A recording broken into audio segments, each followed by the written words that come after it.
Yeso yo, yeso yo, yeso yo.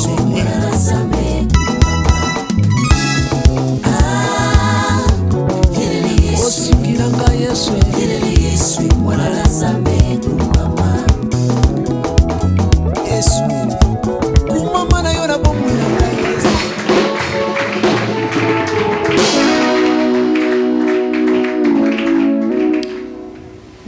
Bien-aimés frères et sœurs, très chers serviteurs et servantes de Dieu, leur excellence est honorable, distingués invités en vos titres et qualités, nous vous saluons au nom de notre Seigneur Jésus-Christ. Shalom.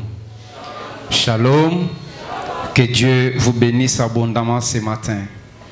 De prime abord, nous tenons à vous témoigner toute notre gratitude. L'expression d'une joie immense qui comble nos cœurs, afin de vous savoir nombreux parmi nous aujourd'hui, à l'occasion de l'ouverture de la grande conférence biblique dénommée Conférence Kakapona Nzala, Confécapo en cycle, qu'organise l'Église Montagne des Transfigurations à partir de ce jeudi 6 juin jusqu'au samedi 8 juin 2024. Cette grande rencontre des enfants de Dieu a pour thème « Sortez du milieu d'eux ».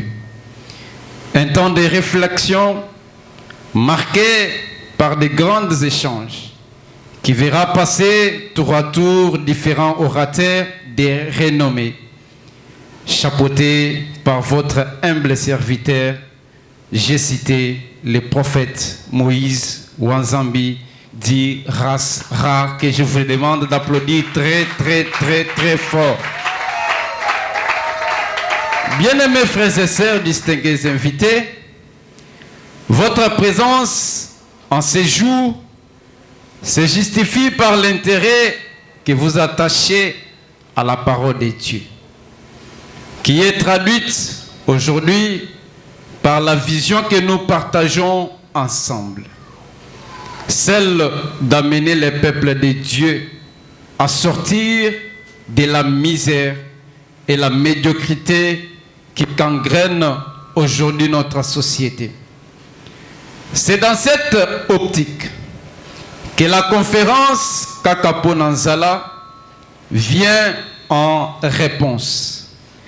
Elle offre un cadre de réflexion et de prise d'engagement qui se traduit comme une mission que nous devrions ensemble porter en fardeau, chacun selon la mesure de la grâce qu'il a reçue de Dieu. Ainsi, nous avons cheminé ensemble depuis 2022, jetant les jalons d'un fondement solide par l'organisation de notre première rencontre dont le but était de se fixer dans les temps afin de répondre à la question: où sommes-nous aujourd'hui? Et nous concluons que nous étions au milieu de la crise. Un message qui avait touché et interpellé notre sens de responsabilité, afin de nous amener à une prise de conscience collective. Mais le mal étant profond, en juin 2023, Dieu qui avait déjà prévu qu'il enverra la famine de la parole, a par la bouche de ses serviteurs révélé non seulement les causes, mais aussi les conséquences de celle-ci dans notre marche. Chemin faisant, cette année nous nous retrouvons encore au bord de l'explosion d'une nouvelle grâce que nous vous convions à découvrir, tout en espérant que chacun de nous aura sa part dans la bénédiction que le Seigneur déverse sur nous tous ce matin. J'aimerais terminer cette allocution par dire en latin comme un philosophe, cogito ergo sunt. Ce qui veut dire je pense donc je suis. Cela veut dire en d'autres termes que si nous voulons changer notre mode de vie, si nous voulons quitter ce que nous sommes aujourd'hui, nous devons commencer par changer notre façon de penser. C'est ça, Kakapo Nanzala. C'est pour nous amener à changer notre façon de voir, de concevoir, mais aussi de faire les choses afin de vivre la bénédiction de Dieu. Que Dieu bénisse le Congo, que Dieu bénisse l'Église corps de Christ. Je vous remercie. Merci. Ah, gloire à Jésus.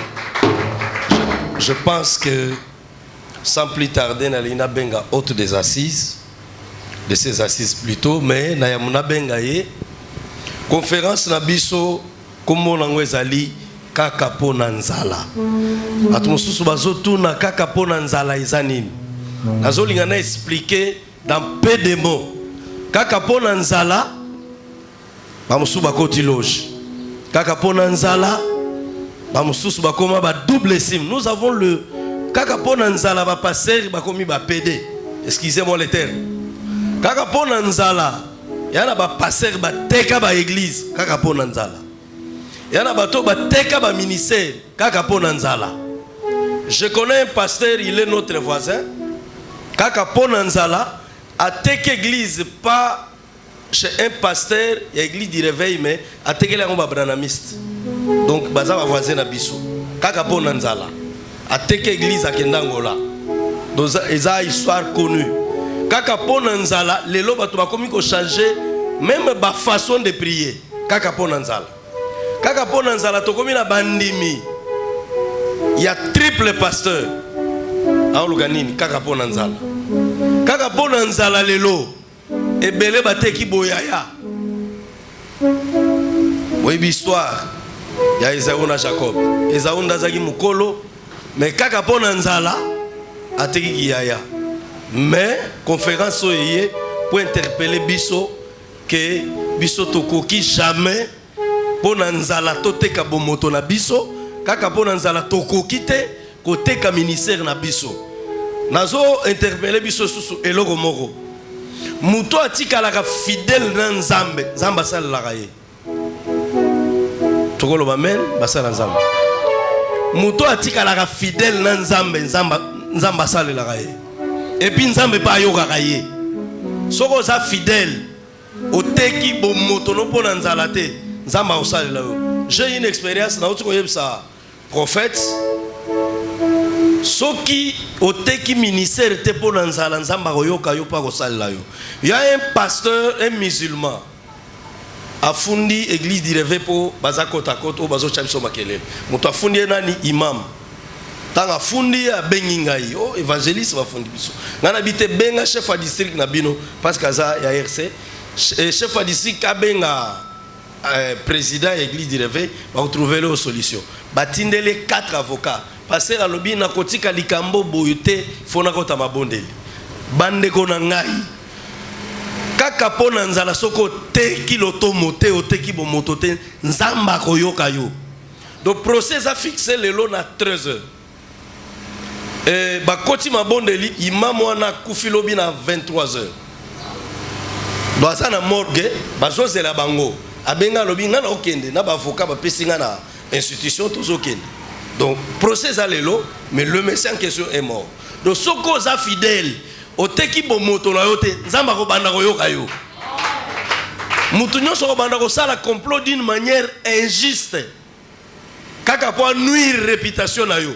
Lokola yo oteki bomoto na te pona Nzala, Nzamba ko sala toujours na ngambo na yo. C'est pourquoi ba conférence ya boyfré et a interpellé biso. Et puis balobi a sorti au milieu d'eux. Il y a aussi des certains hommes de Dieu, il faut que na katika na bango évêque nous. Yo ba proposer ba lojeter. Kota Rosambongo, Rolonga na quartier 13, Ozaboye, Oyebani, yaka zwambongo kota. Est-ce que kota? Yeyo. Kota yaka kotoyo toko sala yo. Ya lobi menzaba sa saranga ite naza église koki. Ayem sa bango bongo. Est-ce que bato aboyi? Bazali sou na Congo ebele? Ba passer la boy. Bazali sou ebele na Congo? Il a été sollicité. Ngamo témoin. Na ba milliers ya batu mususu. C'est pourquoi ils en a ba milliers mususu. Baninga mususu, il fallait pas fréquenter, quelle que soit sa position, quel que soit son niveau, qu'on fréquentait y était. Tikalaka na mukosa na ngwana, na mpeka wana, zamba kopambola kaka yaya. Parce que ceux qui évêque Mouzi, soit prophète atali so photo il y a 15 ans passé au bengendoki. Au kansaki wana grand frère au petit frère. Mais zaka mutumoko. Soit à la question photo, basala zambaza. Soit à la question photo il y a 15 ans plus tard. On le voit que oh petit frère, on est anayo. Te zaka ngai ezaka temps. Le problème est que kozanga côté kalotomo, c'est le problème du temps. Amen. C'est pourquoi kaka pona nzaleye pour épargner biso tobi makatikati na bango. Katikati ya banani baninga mabe, ba passer ya mabe, entourage ya mabe, tobi makatikati na bango. Je ne suis pas le prédicateur du jour. Là, je veux faire appel à cet homme. C'est un homme bien. Donc ceux qui n'a vu okutana na bato aboye, yeba ke vino ebongi. En tout cas, il est vraiment prophète. Et kaka pona nzala yusuka ote année prochaine Apocalypse 22. Année prochaine Apocalypse 22. Que le diable le veuille ou pas, Apocalypse 22. Année prochaine kaka pona nzala to chaba ndorole ya munene to chaba pano na Kinshasa. Donc bato ba ndimate to chaba pano to chaba bandorole kaka pona nzala en conférence 3 jours d'Apocalypse. Donc le prophète Moïse c'est un homme bien. Je le témoigne ici avec Mouzi Ayebiango Makamonazo Loba. Et oso sentir que sokoso solanaye ozali bosa musala nzambe. Oui oui. Sokoso solanaye oso sentir que ozali bosa passeur. Et puis Azam Tumoko azo siligate. C'est un homme bien. Et les gens comme ça ne sont pas nombreux. C'est pourquoi ozo mona des fois diable azo ameka obondisaye na zela malade makokikate. Parce que le prophète, il est le pasteur de cette église. C'est un homme qui sait collaborer avec les autres. Ce que j'ai découvert en lui, c'est l'humilité. Nzambe avant d'aranakat, il y a humilité. Dieu élève toujours les hommes humbles. Ceux qui ont collaboré bien en Nzambe, Dieu peut tout supporter sauf orgueil. Avec Mouzina aussi, Papa Paul. Dieu peut tout supporter sauf l'orgueil. Je dois arriver là-bas. Dieu peut, l'homme de Dieu, Dieu peut tout supporter. Bon, na limisi na ngaye. Oko sale loko moko avec Mouzi, zamba na limisi na ngayo. Une fois que Nzamba découvrir que tu es orgueilleux, en qui sont assez. Il résiste aux orgueilleux, mais il fait grâce. Si tu veux que Dieu te fasse grâce, enfant de Dieu, serviteur de Dieu, sois humble, comme cet homme. Au somika téléphone moko Android, ce qui moi iPhone amuke ma PK. Non, téléphone. Au somika belle à $50. Ayona yoga. On s'est retrouvé que au tongue glisse. Au tcheba bureau a bien au climatisé glisse. Au lobia par Nzambe na saonga au kobambana. Nzamba linga ka bongote. Il aime quand il t'élève. Plus il t'élève, plus tu te diminues devant les gens et devant Dieu. Là Dieu va t'utiliser. C'est pourquoi cet homme, j'ai découvert l'humilité en lui. Et ça va moko biloko Nzamba sepelaka nango. C'est pourquoi na olobaki Nzamba sepelaka na ye et puis ba collaborera bien na Nzamba ça pena prophète parce que un vrai prophète doit être humble. Là je fais appel à l'homme de Dieu, le prophète Moïse lorsqu'il avance pour la première intervention. On acclame pour Jésus. Merci. C'est le cas avec la conférence Kaka Ponanzala Confé Kapo qui est une initiative du prophète Moïse Wanzambi Rasrar. Il est pasteur titulaire de l'église Montagne de Transfiguration, 6 avenue Bumba, numéro 8 bis, dans les quartiers 6 de la commune de Ndjili.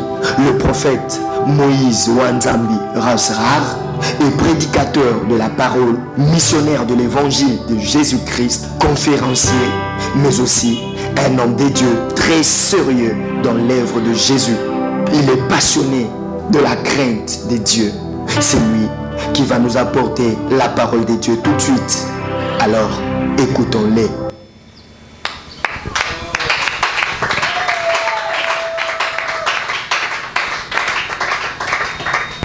Ils sont ce matin, toi qui es le maître de temps et de circonstances.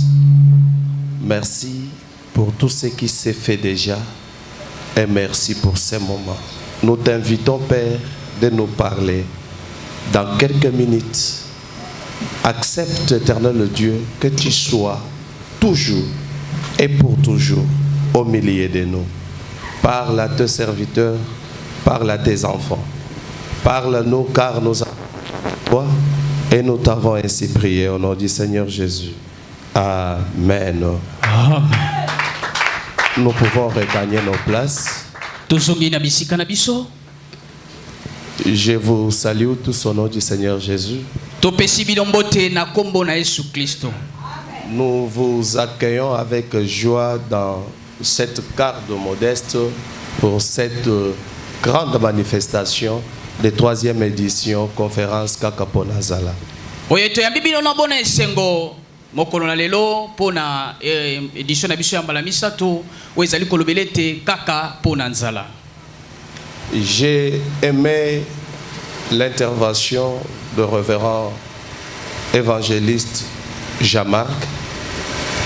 Na sepelaki na ko intervenir ya mopalanga lisango papa Jean-Marc. Et ça même ce qui fait la force de notre conférence.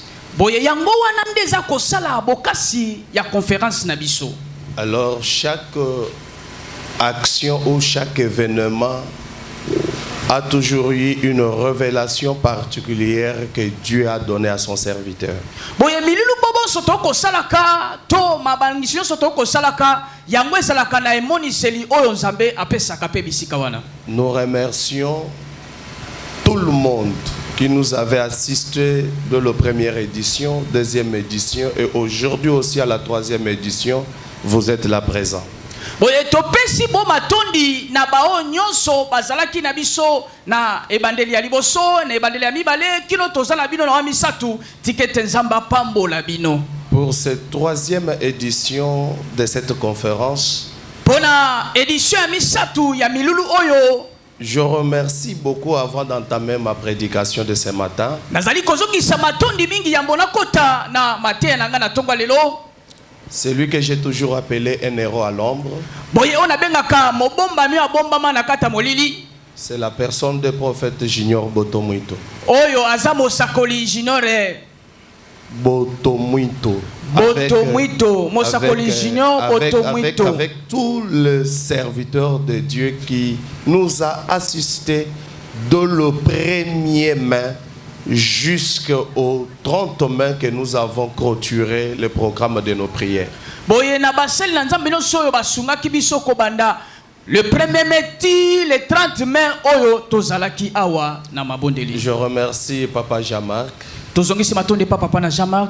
pour son amour manifesté à notre personne. C'est un homme qui m'a impressionné. Le même jour que je l'ai rencontré, il m'a donné plus de 30 numéros de pasteurs.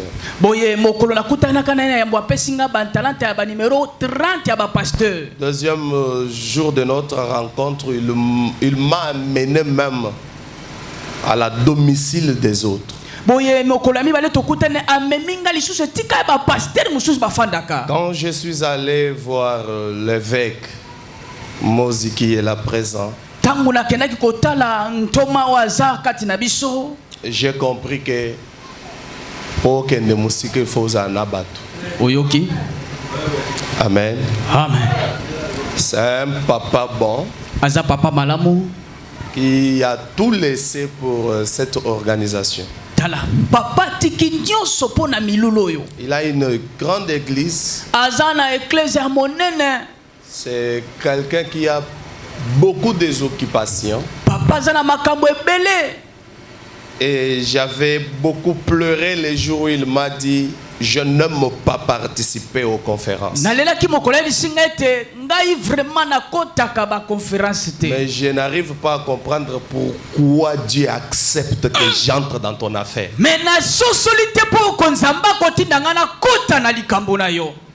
La conférence Kakaponanzala, ce n'est pas seulement avoir beaucoup de gens. Mais nous avons besoin de qualité. Parce qu'avec la qualité, nous pouvons influencer. Alors à la 3e édition de cette conférence, la vision m'a été donnée dans ma langue maternelle.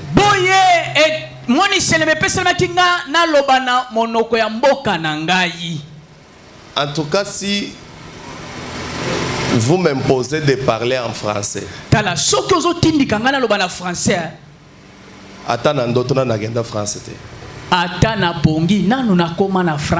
une langue que nous avons aussi appris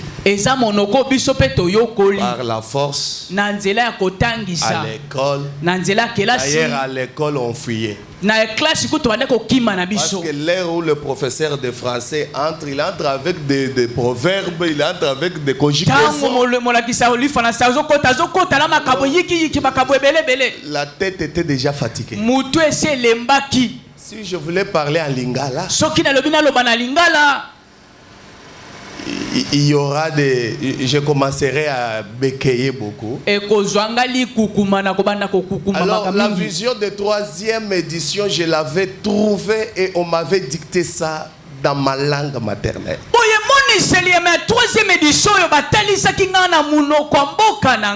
bien communiquer ce que j'avais reçu, vous me permettrez de parler dans ma langue maternelle. C'est l'un aussi des langues nationales.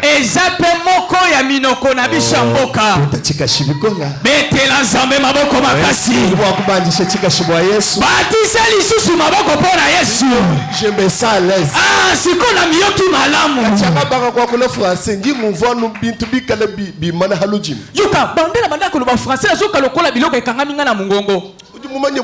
Français dit fila louya mumobidisi. Dès que la inga kula mumu akule bwa tikanga na lobana monoko na ngai. Zambi wa mujulo atubeneshi. Zambalola pambola biso. Mujindemu. Tongwa lelo. Tujibala bwa kwa kula tuhatuka mukachi mwabo. Biso to epotolo ba ete to bimana kati na bango. Kuhatuka mukachi mwabo. Ko bimana kati na bango.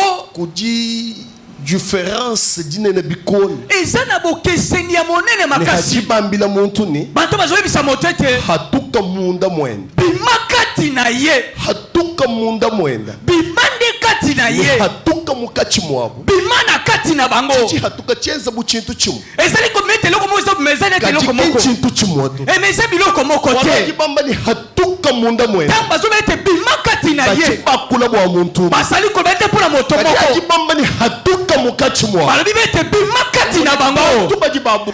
Bakomi siku batebele. Ibi uvuika bimpa. Elingi koyo kanemele na mwete. Uchichisumbu cha ba. Ezana disika batebele. Uchichisumbu cha bele. Ezana tuka batu ya masana zabe. Bakaba disangish. Oba sima sangani. Bamanya malu mabe atubeza. Bayebi makabu mabe basalaka. Bamanya malu abu mushindu toba vive. Bayebi makabu na bamoni babike la ka. Susi wabu bobu. Boye pose la bangwete ezani. Wakunyanga bantu bakana. Ezali pona ko baby sabato basabala. Bantu bakana. Na isika batu basama lamu. Jinsambi mwika lutuchila chaji. Dende sika zambatu tela katolo. Bantu bakana. Batu bo wasama lamu. Kipa jinsambi mwika lutagida di meswabi. Jinzamba tala kabona misha mibale. Ajibantu babi. Kasi batu basama be.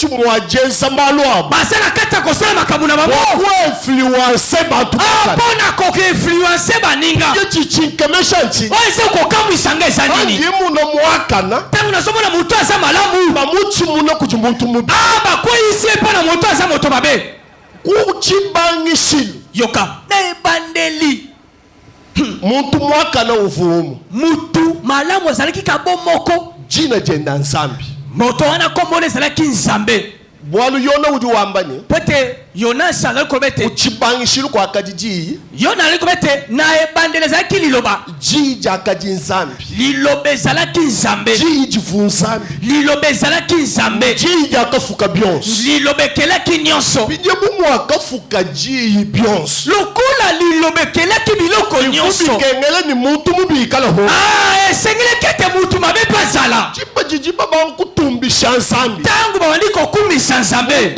muntu mubi uju uvolukinu mutu mabe ayoki zuwa uvolukinu lumuju ayoki mufu etelemati ye susi wenda mposa na ye wani bamutumbishende bamudi batumbisha bakumisa ye mpe nde bazokumisa nzambe ipomovu nsambi mumana kumanya bwawe lokola nzambe ayebaki yango wakabikila bantu bakana nzambe abengaki bato malamu bwa bantu bakana bikala kuluseka lwena po ete bato malamu bazala pembeni na ye ovu wabili kasi yo kana yebisa yo mwana kristo moklisto nyonso kimpaster to te aza paster te boye mwana kristo moklisto nyonso kindokter to te aza docteur te mwana kristo moklisto nyonso kimprofete to te aza mosakoli te twetu bonso biso nyonso polo uju wambani ntoma mpona aza koloba ete tujibuba toza lokola c'est-à-dire tujiba prophète toza basakoli tujiba pasteur toza bapaster tujiba docteur toza badokotolo mais echechi akasi oyo chikuha kujinzambi tala eza mosusu epa na nzambe chamushinga oyo ya motuya nashiwo mwikala archbishop ata oza archbishop eveka amfuile luso mujindemo tala papa évêque limbisanga na tongo lelo nashiwo mwikala évêque ata oza archi évêque chakumpala mpala ya liboso bipu kwikala mwana wa nzambi c'est kozala mwana na nzambe lelu tukajitunanga makrade yoka lelo tokomi koluka bampete mais tuimanshe kwikala na mwana wa nzambe kasi tozali kobwakisa kozala mwana wa nzambe muntu uju witabushe bwaba mubikila ni Monseigneur archbishop l'incroyable docteur nyonso ya yo jiba jijo mubikila ni frère tango kobengeka frère ukwela mulawo alakeli yo soko we mwambile ni bonjour mon frère bonjour ndeko na ngai we ukaji ungalushe kubu frère yo okobosongisa ngana songa frère we ukaji ungalushe kabiti wa yo tesi okobosongisa ngana songa frère papa wani kuchibangishiru situjano ba frère papa kasi na ibandeli tobandeki ba frère te Paul mwini uji mufunda malum manene tumubikile ni frère Paul ntoma Paul akomi makambo mine tobenge frère Paul nje kache we wa banga ministère kwa na shimo kufunda silabisa to yo bando bandelo tomona okomata ata phrase moko komate hajiba kubikile frère soki tobengi frère kasi mabeza wapi kibwaluka yango wana likambu mukolinto muibichi na 2 Corinthiens chapitre muisambo talatala nango ya motoba verse wa 10 mutakita toni ko 10 muko bokitali nango na zomi na sambo kina na zomi na mwambe hikala mubaji mwaka na mwikala kwa tubajila ko yoka soki motangi maloba na nzambe ya malamu azali awa atangela biso malamu 2 Corinthiens 6 17 à 18. Nous voulons un peu aller rapidement. tozokende malembe 2 Corinthiens 6 17 à 18. Nous lisons au nom de Jésus. Amen.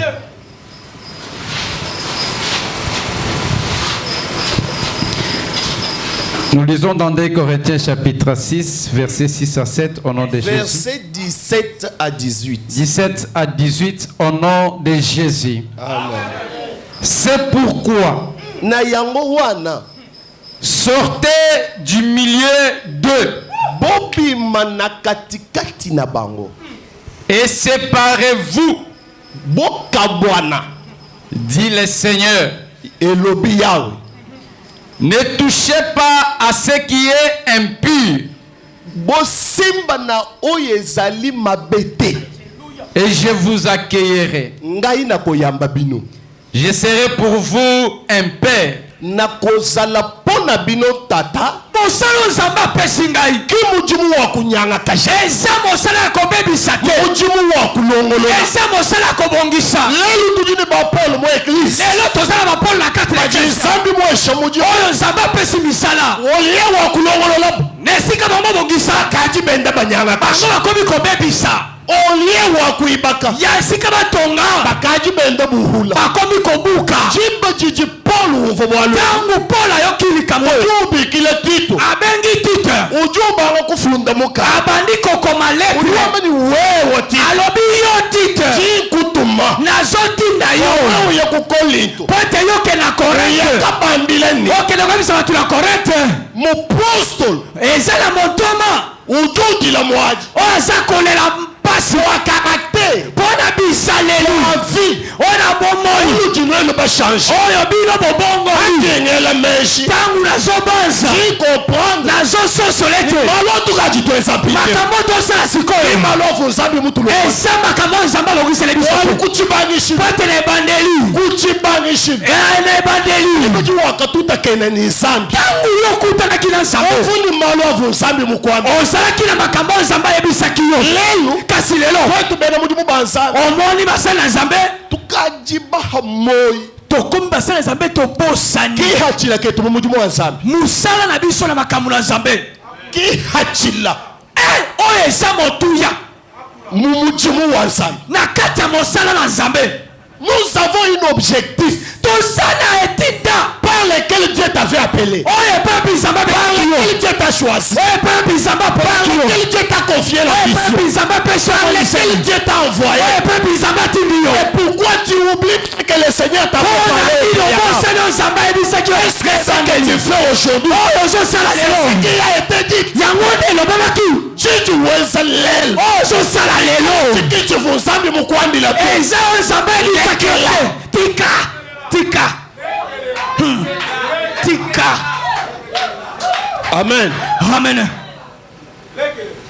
Kibolga nyimpeshe merci wa boni kudi pasteur Wilfried Ngaliem. ntango nazopesa matondi epa paster ofingalema Il m'avait beaucoup révolté. tala asilikisaki ngai Tukajini ma relation makwabo. tokomi na boyokani na bato mosusu Ni balunda. bakamarade Hajuji sanga na muchisumbu chabo.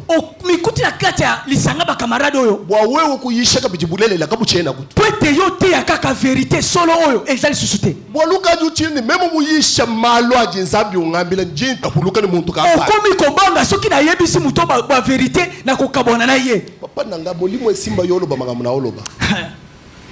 Ujuchi na bwa kuambila bantu verité. ozobanga mpo na koyebisa bato solo Hanga yisha bulele. ntango na kote ya solo Muntu kampanda usina nyema. kasi mutu songolo na kokima ngati C'est-à-dire wewe ujuchi na batu kasi yo ozobanga bato bwa kunyanga kana ne nsambi. po ete obebisa na nzambe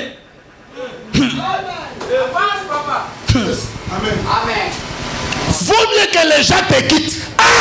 vomi kutu bato batika ngai Reste avec Dieu. mana etikala na nzambe Reste avec Dieu. tikala na nzambe Oh, soki na teyi vérité oyo. yoka Papa kingani oyo akomona on dirait na chrétien. Moyen oloba lisusu vérité ezate po kingani azali. Yoka. Je m'en fous na yo soko ko kende kende. Mais nous devons retourner dans la parole. esengeli tosonga na maloba S'il y a une groupe de gens soki eza na etuku ya bato qui sont là pour bango bazali ola mpona déstabiliser mpona kobebisa la parole, maloba na nzambe déstabiliser kobebisa la doctrine du Seigneur. moboku na Nous nzambe devons les quitter. esengeli tolongwa mpo na bango Nous devons les quitter. esengeli tokabwana na Pour bango cela, Paul pleure. yango mpona azolela Et puis Paul dit ceci. mpona aza koloba boye Tito, tite tu ne peux pas rester ici. okoki kotika Tu biso dois retourner vers eux. esengeli ozonge epai na bango. Moto akotisa yo kuna zate yo moko mikotela. Yoka likambo. Omonika ndenge okotaka. Yoka. Bima pe. Amen. Omonika ndenge okotaka na lisanga bato bamelaka masanga wana. Yo moko za capable pe ya koloba ke ko bandalelo na ko mela lisusu te. Potango banda ko mela moto imposa yo azate. Yes. Tango pe ko lingotika. Moto pa composer yo azate. Mais soki olingi kindumba na yo, olingaka masanga, olingaka etamboleli mabe, na makambo na biso koyaka te. Yes. Koyaka te. Koya te. Po biso pe na makambo na yo tokoya te. Eza bongo. Tokoya te. Tokoya te. Amen. Amen. Ça y est, sortez au milieu d'eux. Bimana kati na bango. Quand nous n'arrivons pas de sortir, Tangu tozo ba te c'est comme dire nous sommes complices. Ah, il va te biso tozo na bango elo. Wandenge moko na bango. Ah Moi je regrette comment oyebaka na yo bien. Que mon tour ya bimaka na basi ya batu. Amelaka masanga. Mais bosalaka koto na ye. Bosololaka nini bosalaka nini. Comment ozo solola nanganga oyo quartier mobimba bayebaka kasala kanganga. So yo za passer bosolola kanini. tala likambo. Bosolola kanini. Amen. Amen. Amen. Amen. Si nous n'arrivons pas de sortir, Soki tokomi na kobimate. laisse-moi te dire. Tikala bisayo. Peut-être nous réfléchissons. Tongolo na ekolbate pona Je suis bakalite. venu vraiment parler des enfants de Dieu. Na ekoloba pona bana na Nous Nzambe. qui sommes des enfants de Dieu, Biso ba tozali bana na Nzambe. nous devons fournir l'effort Esengeli te tosala makasi de moso. garder la foi en Ya Jésus. kobomba kondima kati Quelles na que soient les Yesu. difficultés, Ata komimeka no quelle que bamiango. soit la souffrance. Ata kobampasi. Bien aimé, je voulais vous dire une chose. De komoninga mlinga biso le komoro songolo. Cette église était en face des paroisses Sainte-Thérèse. Tala ecclesia ozalaki etalani na paroisse Sainte-Thérèse. Quand on a quitté là-bas, on a vendu le parcelle. Tangu tolongwe kuna bateki Nous ne sommes lopa. venus ici. Toye On awa. n'a pas fait même 5. Tosali ata 5 mois wate. Bateki lisusu lupa. Bateki yango lisusu. Hey. Amen. Amen. C'est-à-dire, en vrai dire, makambo na orape au salangote. Alléluia. Mais tellement le baki déjà to lobby. Bon. Toko risqué kaka. Yes. To sala yango. Yes. On n'a pas fait cette conférence pour l'argent. Tala tosali milulu te pona misolo. Non. Te. Non. Te. C'est pas pour l'argent. Eza pona misolo te. Mais dis-moi, on a fourni l'effort seulement d'obéir à la voix de l'Éternel. Boye biso to tosi kaka mongongo na Nzambe. Amen. Amen. Amen. Amen. Ma grande bénédiction, Boye lipamboli monene ya ngai. c'est votre présence. Ezande Parce bozalisa que mina yo. votre présence, Pote bozalisa mina quand yo. vous écouterez Tango koyoka. ce que le Seigneur parle O Nzamba à koloba. travers ses serviteurs, Na nzela milulu et que oyo. vous prenez la décision de changer, Tala okozwa mokano. ça sera notre bénédiction. Nde kozala lipamboli pona biso. C'est ce qui nous donnera la joie. Nde kopesa biso pe esengo. Alors nous voulons clôturer pour dire ceci. Tolingi tosukisa pona koloba ete. Sortez du milieu des... Kobima na katikati na bango. C'est une conjonction Ezali. et raisonnée depuis plus de 2022 Ezali manaka oye vanda na mitema na biso uta 2022. qui reste toujours actuelle. Oye tikala tilelo. Ça doit être l'actualité de tout le temps. Yango ekozala etikali ndanga ya mikolo Sortez au nyonso. milieu des... Bima na katikati Au na milieu bango. de mauvais caractères, Na katikati ya bizaleli au mabe. milieu de mauvais comportements. Na bantambulisa ma mabe. Tokomi komona bato bana ba comportement mabe mais azoloba ke na molimo wa Nzambe. Molimo wa Nzambe azaka impoli te. Yokananu talana likambo. Molimo wa Nzambe azaka impoli te. Molimo na Nzamba azalaka impolite. Respect na baene ezate, respect na batata ezate, lelo oyo respect pe na bobandi bayaya bato na batata bango mosala ezate, respect na église na yo moko ezate, Tala likambo. respect ya yo moko nanu na Nzambe na yo ezate. Ezate. Mais ka parce que ozo prophétiser naza nanga mosala ya Nzambe. kapo ote ya batu nazana ngaka musali anzambe koza nango musali anzambe ya problème te mais to bongisa ki mwana anzambe te. C'est ça ce qui est très important et ce qui est puissant, c'est de garder la foi en Jésus. Parce que si nous gardons la foi en Jésus, enlèvement est cause à la pona biso. Amen. Ce qui a raté enlèvement, yeba ke biso to komone la yo na fenêtre lokola l'homme est riche, que le Seigneur nous bénisse. Merci. Tobetele swabo bakasi. Te tobetele swabo bakasi. Kaka ponanzala. Ah. Merci prophète Moïse. Et mon ana qui pena que nzamba pesa qui vision. Ah oui oui, sortez au milieu d'eux. Sortez au milieu des mauvaises compagnies. Et avant Alexa Motumoko, il y a un problème qui s'est passé il y a cela 5 mois et puis singa. Donc et yo qui singa son. Nanga mutuna benga ki batu na yo kwa kisoni.